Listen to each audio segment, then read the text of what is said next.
Alhamdulillah nahmaduhu wa nasta'inuhu wa nastaghfiruhu wa nu'minu bihi wa natawakkalu alaihi.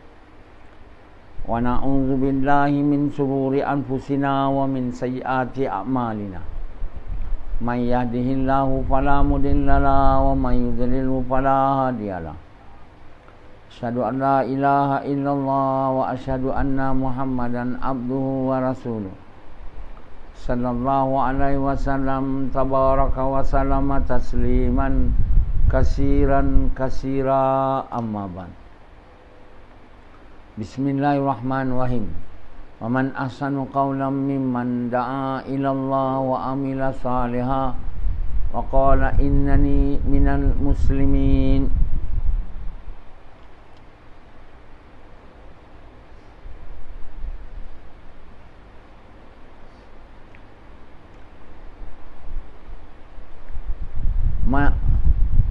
Tuan-tuan, bapa-bapa sekalian dan ibu-ibu sekalian, kita duduk dan mendengar percakapan tentang iman, tentang amal. Ini mendengar atau bercakap tentang perkara yang bukan saja penting, sangat penting, amat penting. Setiap hari kita perlu dengar tentang perkara ini, bukan setahun sekali, sebulan sekali, tiap-tiap hari. Kerana inilah perkara besar, perkara tersangat besar yang Allah mahu dari kita, iaitu iman yang betul dan amal yang baik. Allah bagi kita, tidak aku jadikan hidup dan mati, melainkan aku nak lihat siapa di antara manusia ni yang baik amalannya. Jadi yang Allah Subhanahu Wa Taala lihat ialah hati, iman dan amalan manusia itu, sama ada baik atau tidak. Kita lihat juga amalan manusia, tengok, tapi kita tak tahu amal tu baik atau tidak. Sebab amal itu baik bergantung niat dia. Yang itu kita tak boleh lihat, tapi Allah tahu. Kita lihat, kita kata dia itu buat amal baik, tapi kita tak tahu itu betul baik ke tidak. Sebab amal baik itu kena dibuat dengan ikhlas. Dengan cara Nabi itu kita boleh lihat. Kita tahu kalau amal tak dibuat cara Nabi, ni amal tak baik.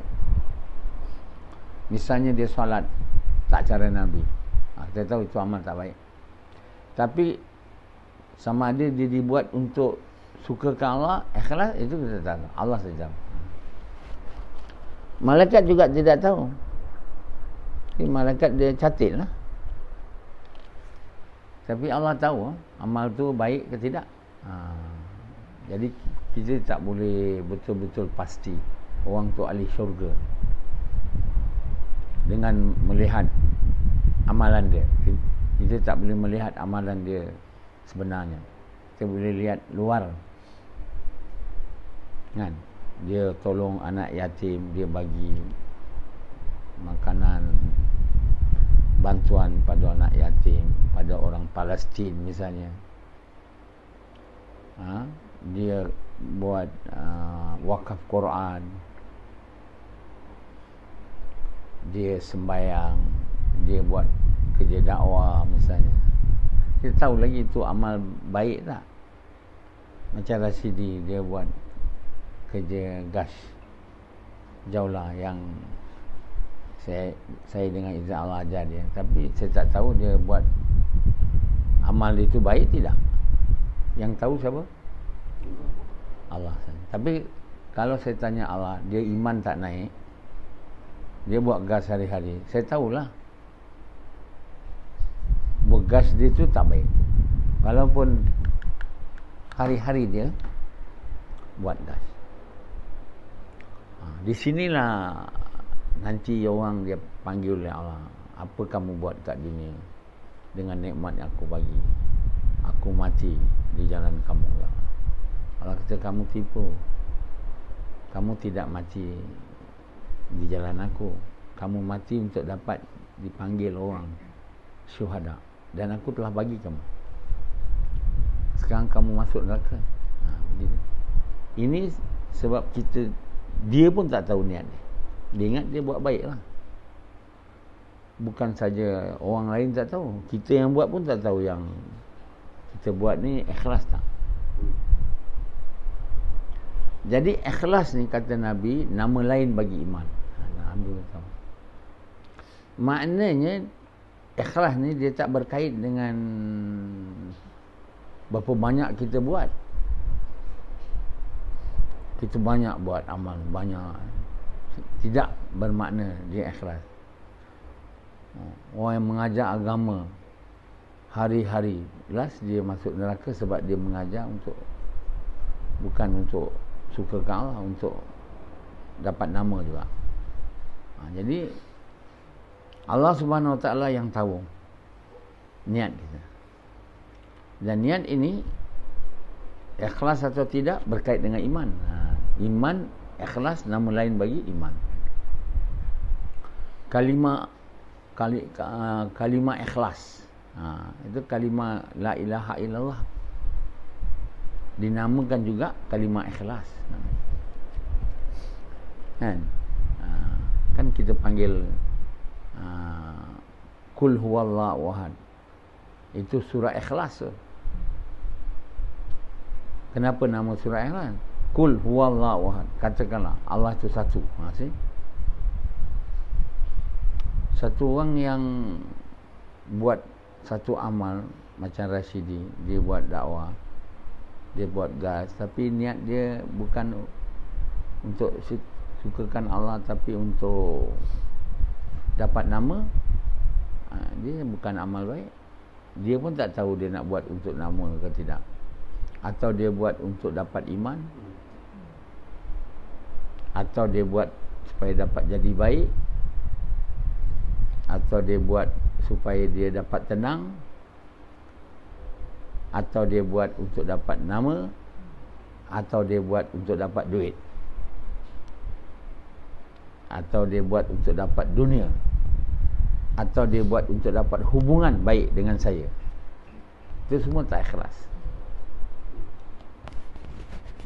Jadi bila tak ikhlas, tak terima, maka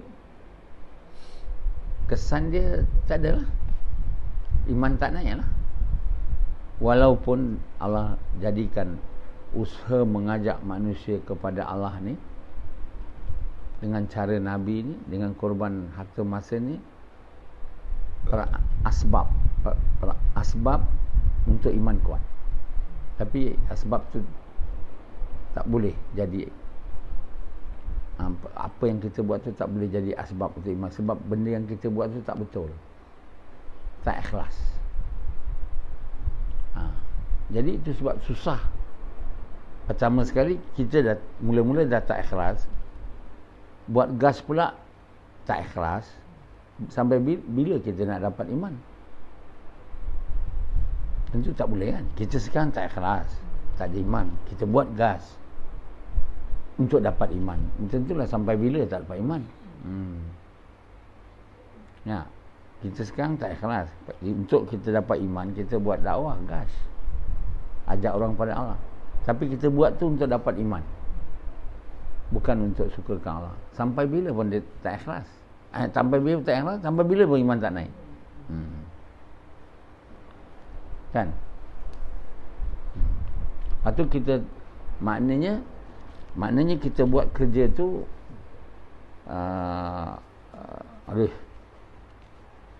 buat kerja tu, pertama kita buat gas tu macam Nabi lah, pergi jumpa orang, tapi kita tak korban diri, masa dan harta.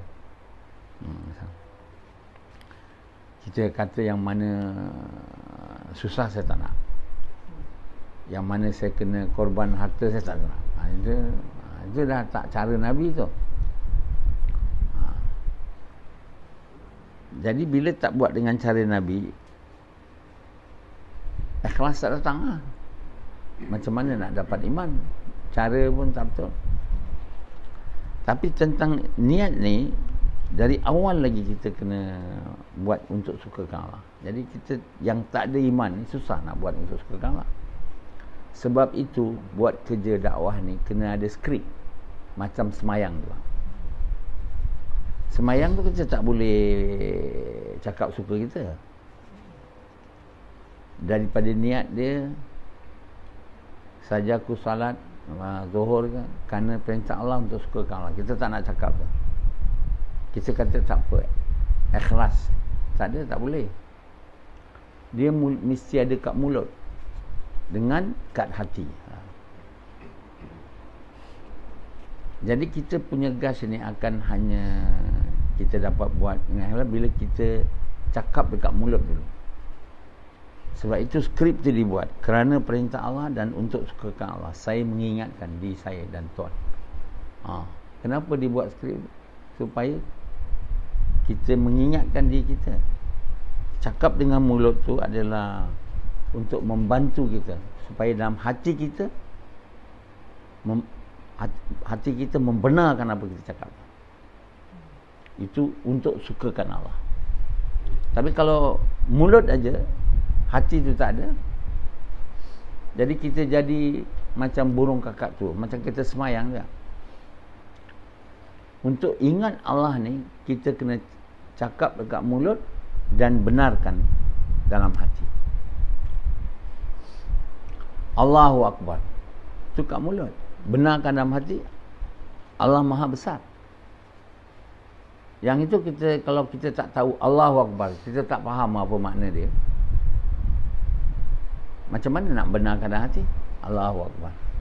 Tapi masa Allah Akbar, duit Maha Besar. Mana nak jadi? Dalam hati duit Maha Besar. Dalam hati. Kat mulut Allah Maha Besar. Begitu juga bila kita buat gas ni, cakap kerana perintah Allah untuk sukakan Allah, tapi di hati tak membenarkan dia. Kau faham tak? Kita tak faham, kita buat macam cakap aja, macam semayang kita lah. Jadi dua perkara ni yang tak pernah orang faham kan, dia mesti ada skrip. Semayang ada skrip lah. Kita tak boleh semayang bahasa Melayu atau bahasa lain. Kenapa tak boleh? Sebab kalau bahasa lain, skrip dia lain, mesti salahnya. Bukan Allah punya skrip. Ya? Fatihah kena seperti mana Allah mau. Tak boleh tukar-tukar. Iyyaka na'budu wa iyyaka nasta'in. Kalau kita pakai bahasa Melayu, dia akan salahnya. Seluruh ayat tu kita tak boleh baca. Sebab itu dia kena bahasa Arab dan kita kena tahu makna dia, apa kita cakap. Tapi pada dakwah ni, tak payah bercakap bahasa Arab, cakap bahasa Melayu. Jadi skrip untuk buat kerja dakwah ni tak pernah dibuat. Allah pun tak bagi, Nabi pun tak bagi. Ulama-ulama sejak dulu pun tak pernah bagi. Pertama sekali, kerja tu tak buat, mana nak bagi pula? Nabi SAW boleh bagi, tapi dia pun tak bagi. Kan? Jadi kerana itu, orang yang buat kerja dakwah pun tak boleh nak buat dengan niat yang ikhlas. Kita semayang saja, aku salat pada zuhur 4 rakaat kerana perintah Allah untuk sukakan Allah. Allahu Akbar. Itu percakapan dia. Dia kena benarkan dengan hati. Apa kita cakap tu? Makna untuk kita benarkan, kita kena faham apa kita sebut tu. Tapi dalam dakwah, kita dah cakap Melayu dah. Jadi tak ada orang sebelum saya buat skrip untuk dakwah. Tak ada orang yang faham berdakwah ni kerja semua orang yang ikut Nabi. Sebenarnya yang tak buat kerja dakwah ni, yang tak ikut Nabi lah, orang bukan Islam lah. Tapi kalau dia orang Islam, dia orang yang ikut Nabi, dia kena buat kerja dakwah. Sebab kerja dakwah tu kerja yang Allah bagi pada Nabi dan pada yang ikut Nabi. Ana wa man ittaba'ani, kerja aku dan mereka yang ikut aku. Ayat ada. Jadi kerja yang diberi pada Nabi dan diberi kepada kita, mana boleh dia bukan fardu? Mana boleh ini kerja dakwah bagus kalau buat? Macam satu orang tanya, satu imam, ialah ustaz katanya, apa hukum kerja dakwah ni ustaz? Ustaz cakap bagus, kalau buat bagus. Itu yang dia faham. Makna kita tak payah buat, tapi kalau buat bagus. Sedangkan Nabi itu cakap ana wa manit tabani, kul hazihi Allah beritahu kul hazihi sabili, katakanlah wahai Muhammad, inilah jalanku, atau inilah kerjaku, inilah gaya hidupku, mengajak manusia kepada Allah dengan basirah, dengan yakin. Jalan aku, kerja aku, atau gaya hidup aku dan mereka yang ikut aku. Tak jelas ke ayat tu? Kenapa semua ulama seluruh dunia tak pernah tengok ke ayat ni? Tak pernah tengok ke ada tengok? Ada baca? Hello? Yang dia orang yang faham sangat Arab. Kenapa ayat ni mereka tak pernah sarah pun, tak pernah ceramah pun, tak pernah bagi tahu pun? Sebab mereka sendiri tak buat kerja dakwah. Ayat tu pada mereka tak penting. Yang penting tu yang berkait dengan apa mereka buat. Mereka buat politik, usaha untuk dapat kuasa. Wish, politik ada dalam Islam. Itulah. Tak habis-habis ceramah. Politik ada dalam Islam. Mana Qurannya, ayatnya pun tak ada sebut. Sebut itu je, politik ada dalam Islam. Bagilah ayat. Bagi tahu saya ayat. Haji Adi, ya,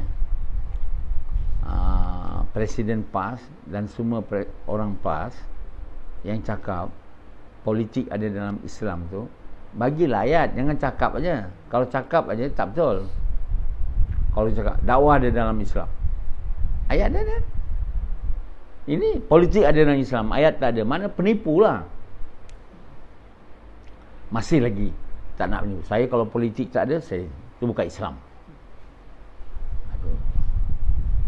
Bagi tahulah saya, kalau Allah Nabi bagi tahu gaya hidup aku adalah bukan politik. Perkataan politik ni sebenarnya orang yang nak cari kuasa. Macam Nabi ada ayat Quran, katalah Muhammad, ni jalanku berpolitik dengan sungguh-sungguh. Inilah jalanku dan mereka yang ikut aku. Cubalah, ada ayat tu tak? Nak kait kat situ pun tak ada. Mana-mana ayat Quran. Cuba tunjuklah, ni Aziz dah mati dah. Sekarang ni Haji Adi. Cubalah. Tak pernah saya dengar ayat Quran dia guna untuk membenarkan apa dia cakap. Pertama, dia tak tahu ibu-ibu ayat mana satu. Hanya dia nak tipu orang, dia bagi tahu politik ada dalam Islam. Orang yang cakap politik ada dalam Islam, cakaplah ayat mana dalam Quran tu. Kalau tak ada dalam Quran, dia tak ada dalam Islam. Allah SWT takkan lupa pula. Lupa ayat tu. Kalau ayat tu kau buat, itu kan Quran, itu amalan kau. Jangan bagi tahu politik ni fardu dalam Islam. Kalau fardu mesti ada. Jadi mereka sekarang ni dah dapat kuasa, parti PAS. Mula dulu pembangkang dia PAS. Bila masa mereka pembangkang, UMNO pun jadi pembangkang, barulah Melayu ni, Melayu Islam rasa nak bersatu. Sebelum tak nak. Sebelum musuh ketat. Mereka dah bersama selepas 13 Mei. Arwah Tun Razak pujuk.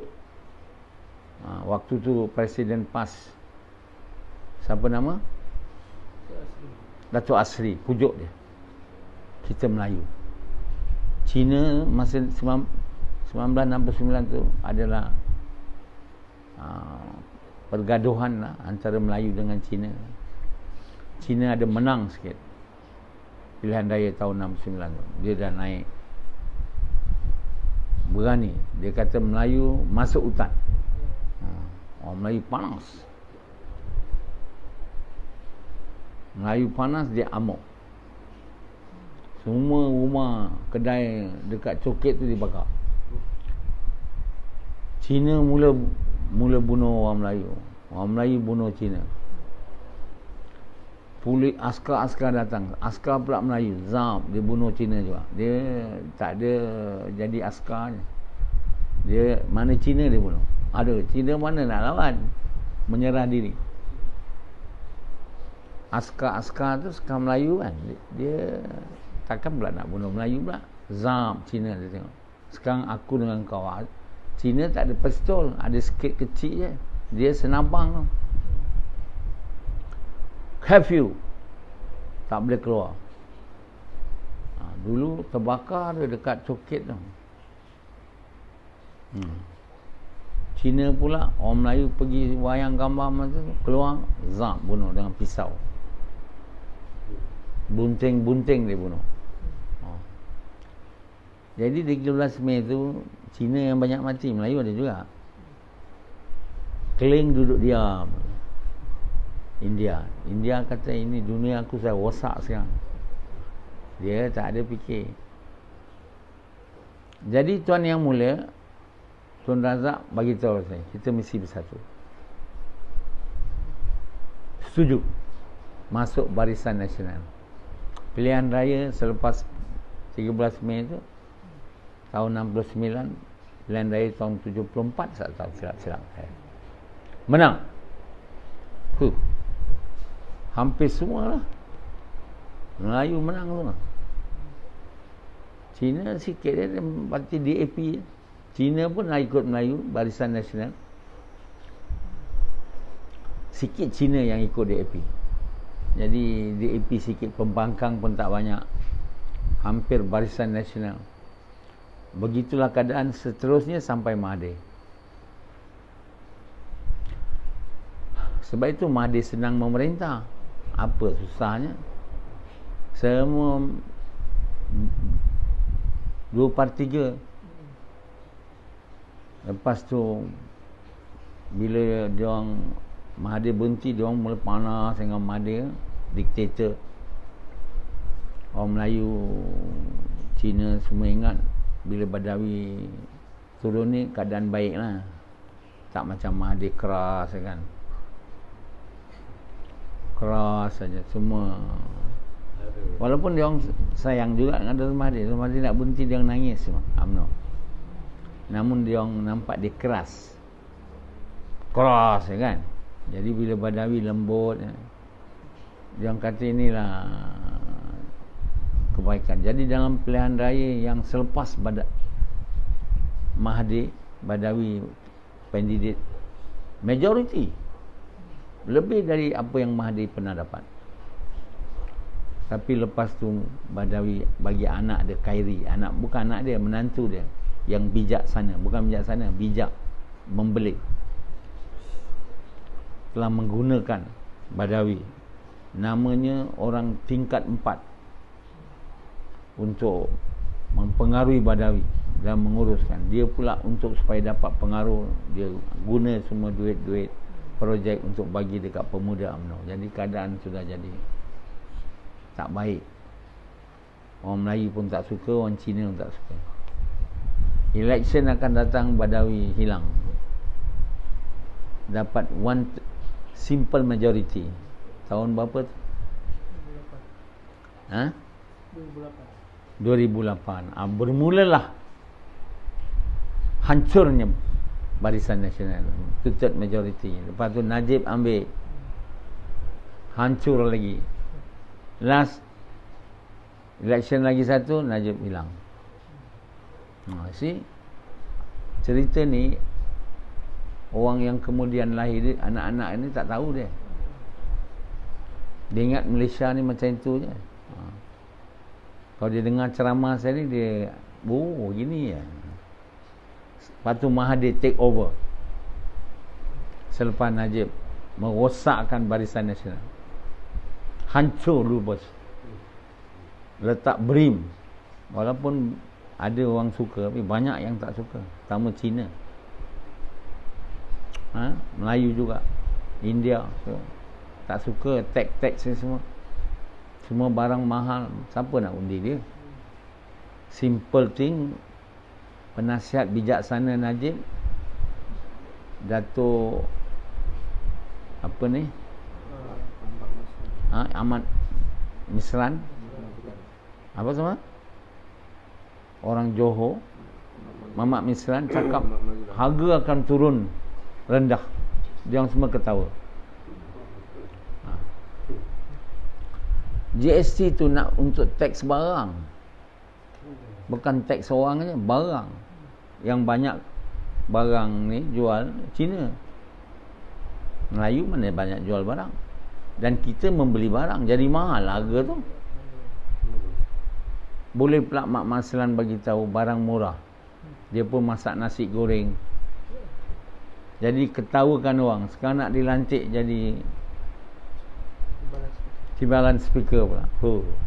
Kelakar. Jadi hancur. Mahathir naik. Pertama kali Mahathir masuk parti, bukan UMNO. Dia sebenarnya tak nak tinggalkan UMNO. Dia mau Najib berhenti je. Macam-macam usaha dia buat supaya Najib berhenti. Ambil signature lah, bagi tahu Agung tak dengar. Buat macam-macam hal lah. Masuk bersih lah, dia pun bersama dengan bersih lah. Last Mahathir kata dah tak nak turun ni, aku kena bentuk parti politik. Tu yang dia bentuk parti Bersatu tu. Dia join dengan PKR. Sanggup dia pergi melawan Anwar. Baik, kita mesti jatuhkan Najib. Anwar kata yes, common goal, jatuhkan Najib. Nanti aku lepas 2 tahun akan bagi kat kau. PKR join dia, DAP join dia, Amanah, semua dia menang election tahun 2018.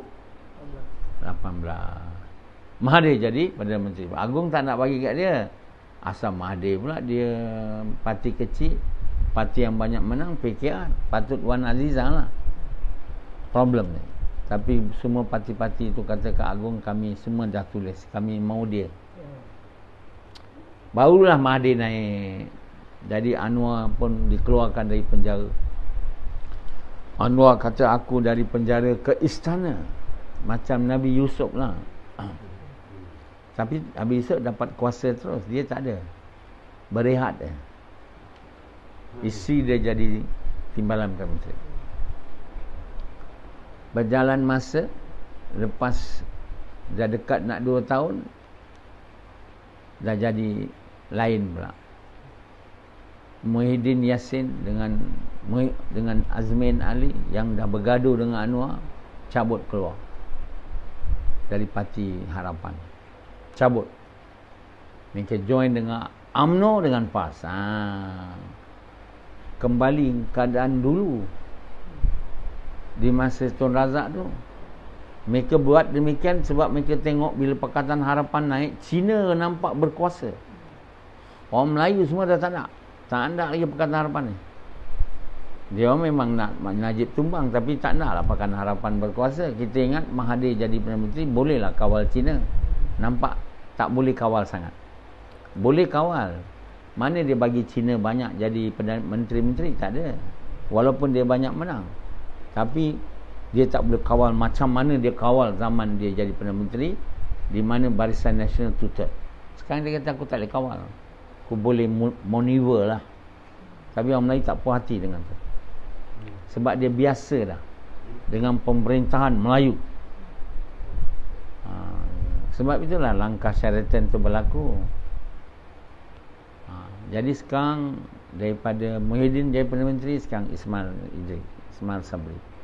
Jadi tuan-tuan bapa sekalian, Melayu ni dia bersatu bila keadaan mendesak dia untuk bersatu. Dia bukan nak bersatu sangat.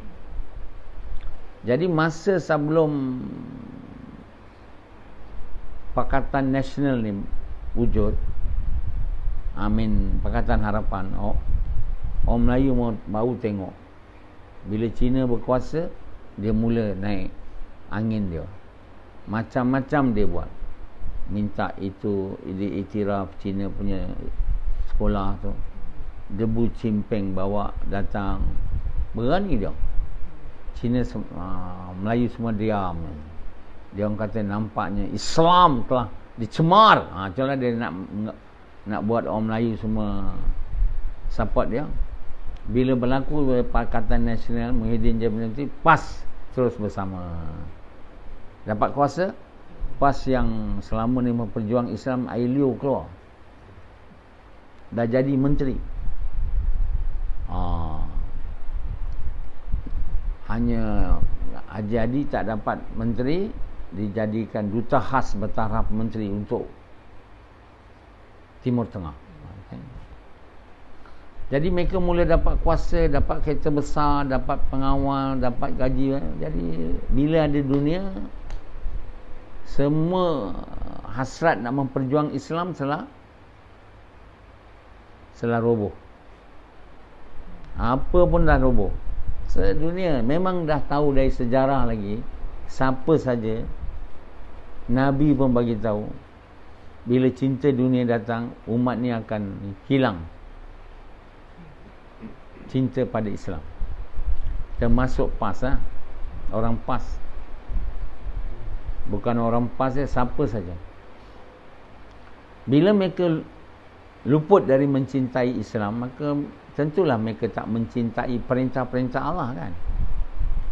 Perintah Allah yang pertama umat ni akan tinggalkan bila cinta dunia ialah kerja mengajak manusia kepada kebaikan, mengajak manusia kepada Allah. Itulah kerja yang pertama umat ni akan tinggal.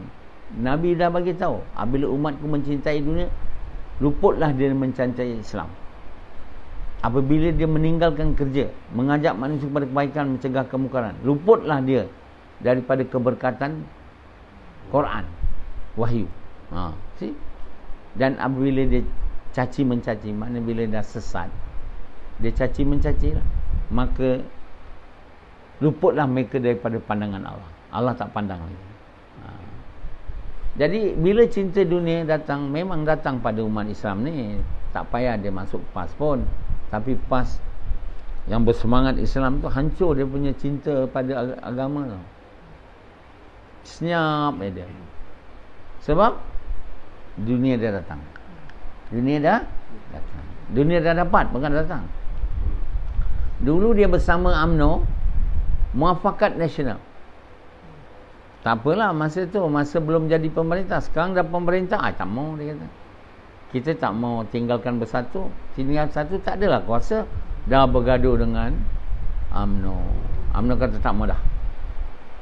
Cakap dengan PAS, kau kata dulu, kau nak ikut siapa sekarang? Nak ikut kita ke nak ikut bersatu? UMNO tak mau bersatu. Lama-lama PAS pun dia kata tak mau juga. Nak seorang aja. Jadi berlakulah ini. Jadi politik ni yang mereka bersungguh-sungguh kata ada dalam Islam ni, dia takkan buat umat ni bersatu. Bersatu bila keadaan berlaku je lah. Macam nampak Cina garang, baru Melayu bersatu. Bila Melayu dibunuh 69 oleh Cina, baru mereka nak bersatu. Itu bukan bersatu tu. Bersatu kerana ada maksud untuk berkuasa. Jadi Muafakat Nasional semua dibuat untuk dapat kuasa balik. Tapi bila dah dapat kuasa, hilanglah Muafakat Nasional. Mana dulu Kemengah lagi mengalir air mata semua. Orang PAS selalu tahu mengalir mata. Pertama pergi World Trade Center, tempat UMNO tu dia orang bersama dalam UMNO punya.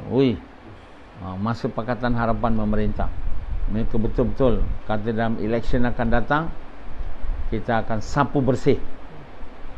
Memang dengan izin Allah, tapi Allah tak kendaki. Mereka tu sebenarnya bukan bersatu, UMNO dan PAS. Mereka bersatu untuk dapat kuasa. Jadi kuasa ni bukan niat yang betul. Jadi amalan PAS UMNO ni walaupun nampak baik, niat nak dapat kuasa mana boleh baik. niat bukan untuk sukakan Allah. Sebab iman tak ada. Orang PAS dengan orang Islam semua umumnya iman lemah atau tak ada. Mana nak ikhlas? Mereka nak bersatu dengan UMNO. UMNO pun iman tak ada, PAS pun tak ada iman. Bersatu untuk dapat kuasa, itu tak boleh diterima. Bila dapat diduga je dengan dapat kuasa, habis. Kan? Mereka semua dah jadi rosak. Jadi tuan-tuan tak boleh marah dia orang. Mereka tu nak, memang nak kuasa pula kamu nak marah dia. Bila Muhyiddin minta UMNO PAS join dia, PAS kata boleh lah dapat kuasa. Bila PAS dah manis, dia dapat ni, dia malah lah dengan UMNO. UMNO nak buat apa? Bukan kuasa ada. UMNO pula tergege. Bila masa nak tarik majority, kok berlama. Tapi dia orang nak kuasa juga. Nak tunggu bila bubar parlimen, baru kita akan keluar daripada bersatu. Bila bubar parlimen, tak bubar-bubar, last Zaid Hamidi buat 15 orang keluar, jatuh kerajaan Muhyiddin, naik Ismail Sabri. Bila UMNO pula jadi Perdana Menteri, so sekarang dia orang dah ketawa, tapi tak besar ketawa dia, sebab Ismail Sabri tu nak kuasa juga.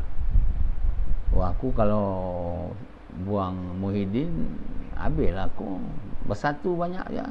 Kalau bersatu tak ada, mana boleh jadi Pakatan Nasional 2 ni. Terpaksalah ambil Muhyiddin jadi pengarah lah. Itulah yang lama juga jadi. Sebab dia kena maintain kuasa. Jadi bila buat amalan untuk dapat kuasa, walau nampak baik, tapi tak baik di sisi Allah. Hari ni bukan amalan besar, bukan amalan besar. Amalan macam PAS UMNO buat ni bukan ikhlas. Semua amalan kita tak ikhlas bila iman kita tak ada. Sebab itu nama lain bagi iman ialah ikhlas. Dan ikhlas tak boleh dapat dengan tulis yang ikhlas. Banyak kali tulis yang ikhlas ya Allah. Ikhlas nama lain bagi iman. Mana boleh datang dengan tulis banyak. Ikhlas nama lain bagi iman. Mana boleh ikhlas datang dengan banyak semayang. Banyak semayang tak boleh dapat iman. Enak. Banyak dakwah tak betul, tak boleh dapat iman. Nak kuatkan iman kena banyak dakwah. Dakwah untuk dapat iman, untuk dapat nama. Mana dapat iman? Macam Rasidi buat dakwah ni, niat tak betul, mesti niat dia tak betul untuk dunia. Mana iman ni mesti tak betul. Bila tak betul di sisi Allah ni, kita tak tahu betul tidak. Kita ingat dari segi rupa dah betul lah. Gas macam Rasidi, gas pergi rumah ke rumah, mana ada dia benci sangat. Dia ada juga benci, tapi banyak gas. Sampai hari ni iman dia tak kuat. Maknanya amal gas itu amal tak baik. Di sisi Allah nak tahu, saya tak tahu. Niat dia mesti tak betul. Sekarang cara dia betul dah. Nampak. Itu je kita boleh nampak. Tapi nak katakan dia betul sangat, Allah saja yang tahu. Sebab itu di padang mahsyar tu, orang tu kata saya buat amal baik ya Allah, mengajar sepanjang hari. Allah kata kau buat tu untuk sukakan diri kau, iaitu untuk kau dapat nama. Kau masuk syurga, aku dah bagi, sekarang kau masuk neraka. Bayangkanlah, mengajar agama sepanjang hayat, last masuk neraka. Rasidi gas sepanjang hayat, last masuk neraka. Tak heran ke tu? Heran tak? Sebab itu kita kena, bila kita buat gas, kita bercakap tu, cara dah betul, niat mesti betul. Sebab itu dia mesti ada skrip. Di sinilah dengan ilham Allah pada saya, Allah buat saya tu buat skrip ni. Saya tulis skrip ni tak ada saya belajar dengan mana-mana siapa pun. Mana ada orang buat skrip? Mana ulama yang katalah buat dakwah? Mana Ilyas? Tak ada. Ulama-ulama besar yang katakan dekat Nizamuddin, tak ada. Tak ada siapa ajar saya. Walaupun saya buat usaha tabligh. Yang ajar saya buat ni adalah Allah. Saya tak mungkin boleh buat. Tak ada benda saya boleh buat. Maka saya dah buat skrip. Satu, bila nak cakap dengan orang Islam, Satu bila nak cakap dengan bukan Islam. Satu bila doa pada orang Islam yang tak ada kat rumah ataupun tak sedia. Dan satu lagi doa untuk orang kafir yang tak mau dan tak sedia dan tak ada kat rumah. Jadi dua skrip untuk orang Islam dan bukan Islam. Semua ni di situ diberi perhatian kepada niat.